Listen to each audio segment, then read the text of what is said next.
ሓደ ሰብ ኣብ ከባቢኻ ብዝተፈላለየ መገዲ ክመላለስ ርኢኻ ዶ ትፈልጥ? ግን ስለምንታይ ከምኡ ከም ዝገብር ኣይተረዳእካን። ምናልባት ከምዘይትሪኦ ገይሩ ይጥምተካ፣ ወይ ደጊሙ ኩሉ ግዜ ምሳኻ ንምዝራብ ምኽንያት ይፈጥር፣ ወይ ድማ ንእሽቶን ዝርዝራት ብዛዕባኻ ካብ ካልኦት ንላዕሊ ይዝክር።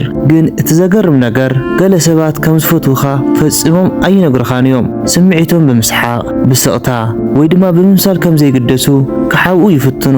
እቲ ሓቂ ግን ስምዒት ልቢ ክሕባእ ኣጸጋሚ እዩ። ቃላትካ ክሕብሩ ይኽእሉ እዮም፣ ግን ዓይንኻ፣ ተግባርኻን ኣካያይዳኻን መብዛሕትኡ ግዜ ሓቂ ይገልጽ።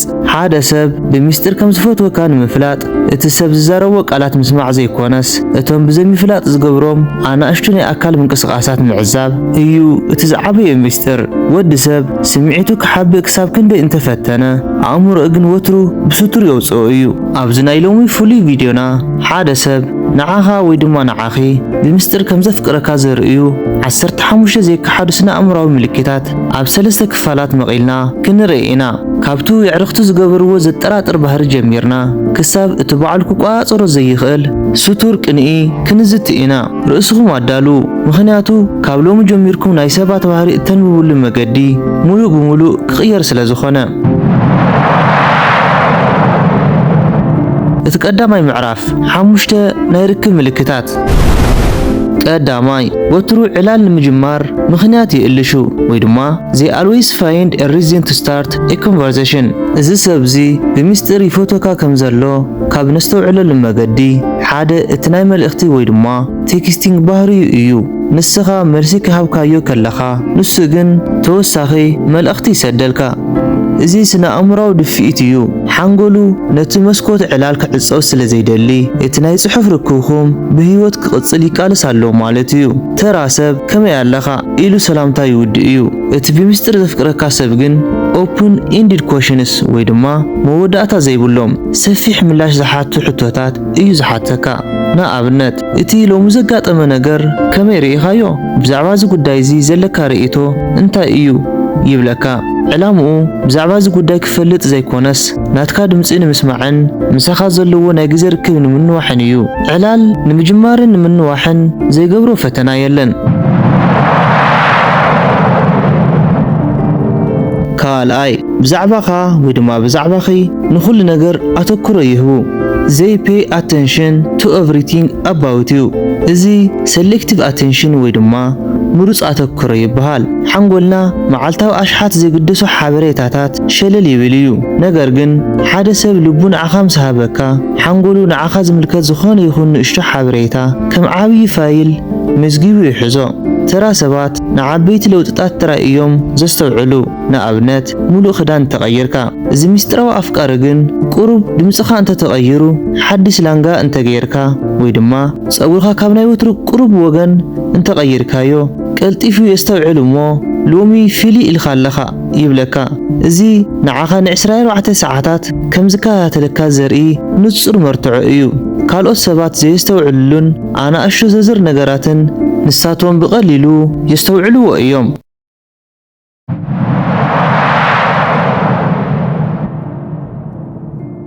ሳልሳይ ንስኻ ወይ ድማ ንስኺ ዘይረኣኻዮ መሲልዎም ይጥሙትካ ወይ ድማ ዘይሉ ክኣትዩ when they think you don't notice። እዚ stolen glances ወይ ድማ ስውር ቆላሕታ ይበሃል።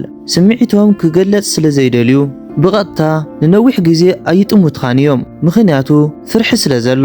ነገር ግን እቲ ናይ ውሽጢ ፍቕሪ ስሕበት ስለ ዝደፋፍኦም ንስኻ ናብ ካልእ ወገን ክትጥምት ከለኻ ዓይኖም ካባኻ ክርሕቕ ኣይኽእልን እዩ።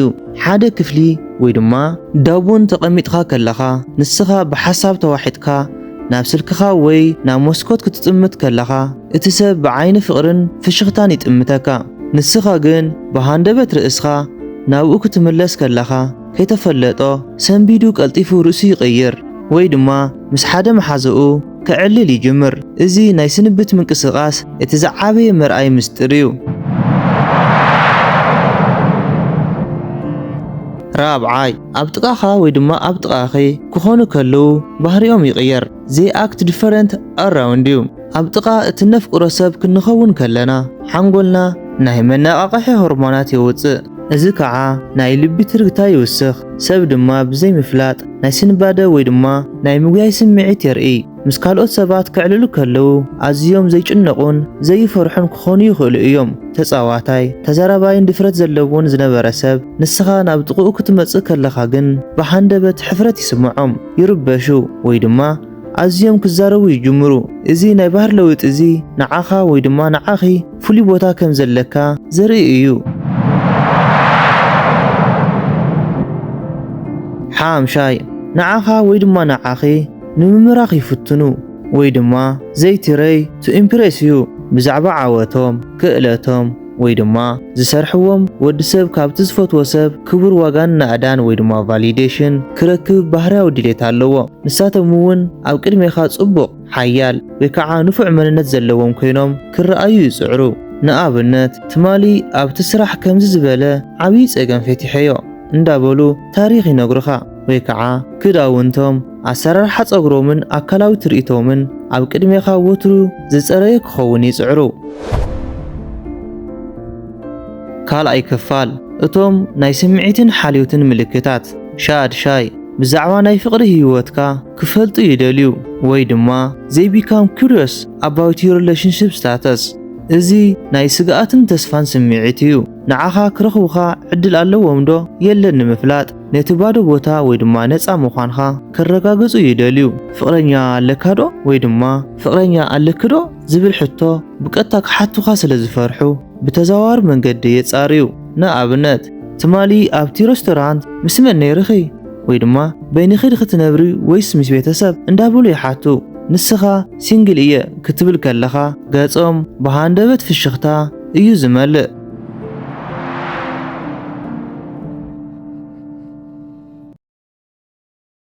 ሻብዓይ ንዓኻ ወይ ድማ ንዓኺ ፍሉይ ኣተክሮ ይህቡኻ they give you a special attention ኣብ ውሽጢ ብዙሕ ሰብ ዘለዎ ማሕበራዊ ጉጅለ ሓንጎልና ነቲ ኣዝዩ ዘገድሰና ሰብ ጥራይ እዩ ቀዳምነት ዝህብ ንሳቶም እውን ንዓኻ ወይ ድማ ንዓኺ ከም ማእኸል ዓለም ይርኢኻ ኣብ ሓደ ናይ ኣዕርኽ ወይ መሳርሕቲ ምውዓል 10 ሰብ እናተዛረቡ ከለዉ ንሳቶም ግን ናትካ ዕላል ጥራይ የስተውዕልሉ ንናትካ ርእይቶ ይድግፉ ወይ ድማ ገለ ነገር ክቐርብ ከሎ ቅድም ቅዳድም ንዓኻ ይቐርቡልኻ ወላ እቲ ክፍሊ ብጫውጫውታ ዝተመልአ እንተኾነ ንሳቶም ግን ምሳኻ ጥራይ በይንኹም ዘለኹም ኮይኑ ክስምዖም ይጽዕሩ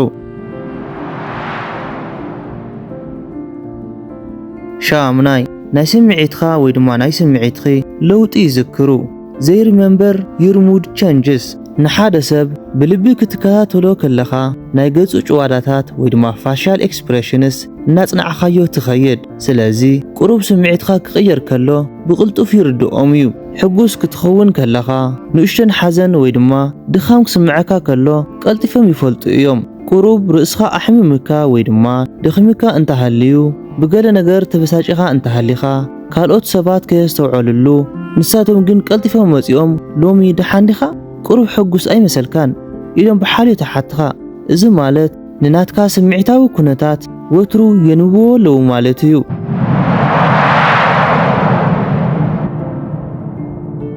እቲ ቐፂልና ክንሪኦ ንኽእል ነጥብ ድማ ከስሕቕኻ ይፍትኑ ዘይትረይ to make you laugh ሰሓቕ ኣብ መንጎ ሰባት ዓብዪ ናይ ምቅርራብ ሓይሊ ወይ ድማ ቦንዲንግ ይፈጥር ንዓኻ ከስሕቕኻ ከለዉ ምሳኻ ዘለዎ ርክብ ዝያዳ ጥቡቕ ከም ዝኸውን ይፈልጡ እዮም ናይ ላግፂ ታሪኽ ይነግሩኻ ፀዋታታት ይፈጥሩ ወይ ድማ ንሳቶም ዝበልዎ ነገር ክትስሕቐሉ ከለኻ ገጾም ብሓጎስ ይበርህ እቲ ዝዓበየ ምስጢር ድማ ኣብ ሓደ ጉጅለ ኮይኑኹም ኩሉ ሰብ ክስሕቕ ከሎ እቲ ሰብ ቅድም ኢሉ ናብ ገጽካ እዩ ዝጥምት ምኽንያቱ ንስኻ ምስኦም ትስሕቕ ከም ዘለኻ ክርእዩ ስለ ዝደልዩ ዓሽራይ ንዓኻ ንምክልኻል ይጽዕሩ they are protective toward you ፍቕሪ ወትሩ ምስ ሓልዮትን ሓላፍነትን ዝተኣሳሰረ እዩ ንዓኻ ሓደጋ ወይ ሕማቕ ስምዒት ከይስምዐካ ካብ ዘለዎም ድሌት ዝብገስ እዩ ብለይቲ ናብ ገዛኻ ክትምለስ ከለኻ ክትበጽሕ ከለኻ ደውለለይ ይብሉኻ ወይ ድማ ኣብ መንገዲ ክትጓዓዙ ከለኹም ካብቲ መኪና ዝሓልፈሉ ወገን ንሳቶም ኮይኖም ንዓኻ ናብቲ ውሑስ ወገን ይሳጉርኻ ኣብ ዕላል ሓደ ሰብ ንዓኻ ዘዋርድ ነገር ክዛረብ ከለውን ንሳቶም ቀልጢፎም ይጣበቑልኻ ጽንዓትን ሓልዮትን የርእኻ ምኽንያቱ ክትጉዳእ ብፍጹም ስለዘይደልዩ እዩ።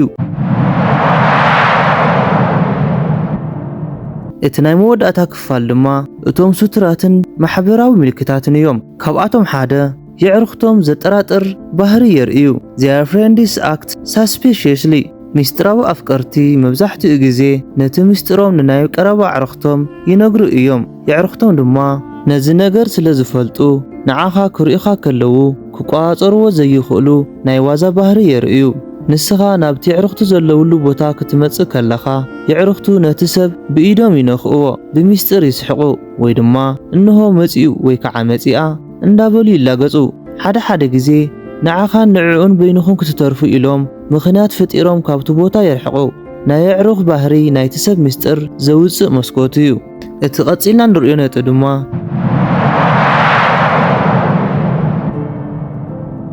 ንናትካ ምንቅስቃስ ይቐድሑ። They copy your behavior እዚ ኣብ ስነ ኣእምሮ ሚረሪንግ ወይ ድማ ምንጽብራቕ ይበሃል። ንሓደ ሰብ ኣዝዩ ክንቀርቦን ክንመስሎን ከለና ሓንጎልና ብዘይፍላጥ ናይቲ ሰብ ኣካላዊ ቋንቋ ኣዘራርባን ምንቅስቃስን ይቐድሕ እዩ። ንስኻ ክትዛረብ ከለኻ ኢድኻ ክትንቀሳቐስ ከለኻ ንሳቶም እውን ድሕሪ ውሑድ ካልኢት ኢዶም የንቀሳቐሱ። ንስኻ ካብ ብርጭቆኻ ማይ ክትሰቲ ከለኻ ንሳቶም እውን ብዘይፍላጥ ናቶም ማይ የልዕሉ። ንስኻ ወትሩ እትጥቀመላ ፍሉይ ቃል ወይ ከዓ ስላንግ ንሳቶም እውን ቀጻሊ ክጥቀሙላ ትሰምዖም። እቲ ዋና ካብቶም ሱትራት ምልክታት ሓደ ዝኾነ ድማ ይቐንኡ ግን ክሓብእዎ ይፍትኑ። They get jealous but try to hide it ንዓኻ ምስ ካልእ ሰብ ናይ ፍቕሪ ርክብ ወይ ከዓ ምቅርራብ ክትፈጥር ክሪእኻ ከለዉ ናይ ምሳኣን ፍርሒ ወይ ከዓ fear of lose ስለ ዝሓድሮም ውሽጦም ይነድድ እዩ። ብዛዕባ ካልእ ጽቡቕ ወዲ ክትውሪ ከለኻ ብሃንደበት ዕላል የቋርጹ፣ ገጾም ይጽልመት ወይ ድማ እቲ ሰብ እኮ ከምዚ ዝበለ ጸገም ኣለዎ እንዳበሉ ንእሽቶ ነቐፌታ የልዕሉ። ካብኡ ድሕሪ ውሕድ ደቂቕ ድማ ካብቲ ዕላል ይወፁ። ክቐንኡ ከለዉ እቐኒ ኣለኹ ኢሎም ባዕሎም ኣይዛረቡን፣ ግን ናይ ገጾም ስምዒት የናግሮም እዩ። ቀፂሉ ድማ ምሳኻ ወይ ድማ ምሳኺ ጥራይ ዝኸይድ ናይ ውሽጢ ዋዛታት ይፈጥሩ።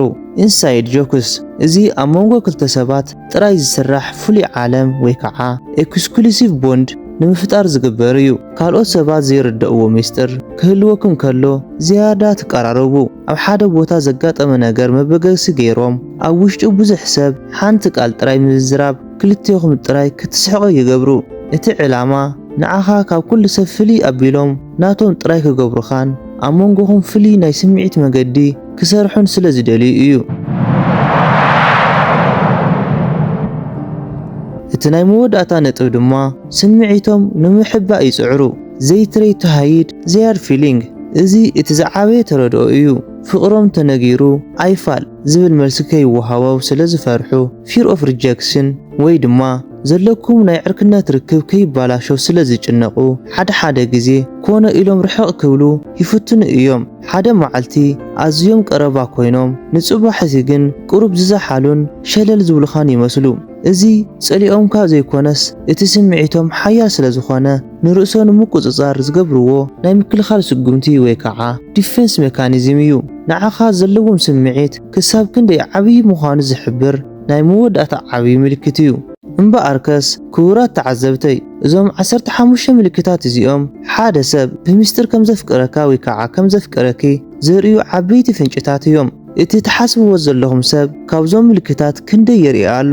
5 ወይ ካብኡ ንላዕሊ እንተሃልዮምዎ እቲ ምስጢር ተቐሊዑሎ ማለት እዩ። ህይወት ሓጻር ስለ ዝኾነት ምናልባት ከዓ ንስኹም ቀዳማይ ስጉምቲ ክትወስዱ ትኽእሉ ኢኹም። እዚ ቪድዮ ጽቡቕ ሓበሬታ ሂብኩም እንተደኣ ኮይኑ ላይክ ግበርዎ፣ ንዕሮትኩም እውን ሸር ብምግባር ኣይትረስዑ። ኣብ ታሕቲ ዘሎ ናይ ርእይቶ ሳጥን ወይ ከዓ ኮመንት ሴክሽን ዘጋጠመኩም ታሪኽ ክትጽሕፉልና ትኽእሉ ኢኹም። ብምክትታልኩም ኣዝየ የመስግን። ኣብ ዝቕጽል ቪድዮ ብኻልእ ኣርእስቲ ክሳብ እንራኸብ ሰላም፣ ድሓን ሁኑ።